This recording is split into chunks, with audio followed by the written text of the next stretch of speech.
Its Prime Minister calls Australia the most successful multicultural society in the world.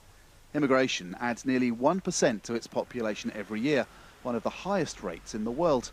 You will belong to one of the world's most diverse nations. But the government wants more control over who it lets into the country.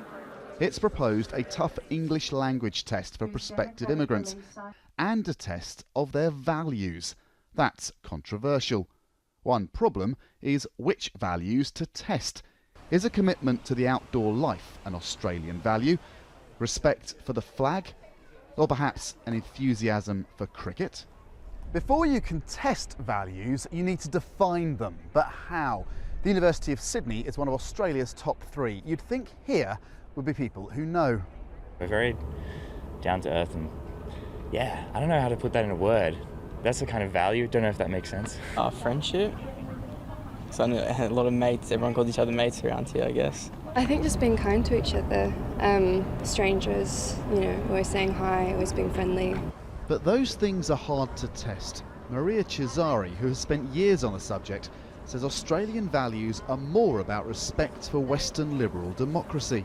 And these are principles like a commitment to the rule of law, support for parliamentary democracy and equality among the sexes. Those are not the values of the controversial group HIZBUT TAHRIR, which would like ultimately a global Islamic state. Its members think the proposed new laws amount to forced assimilation. It's one thing for the government to assert that citizens must obey the law.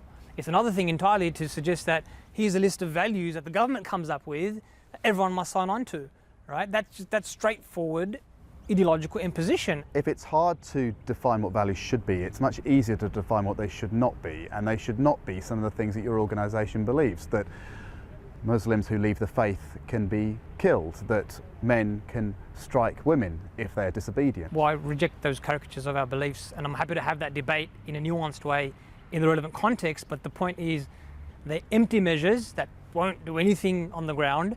It's political theatre in order to maintain Muslims as menacing, so certain policies, immigration, counter-terrorism, counter-violent extremism, integration, can be justified. There is growing political opposition to the citizenship changes. They may not happen, leaving open the question of what Australian values are and whether they should be tested. Andrew Thomas, Al Jazeera, Sydney.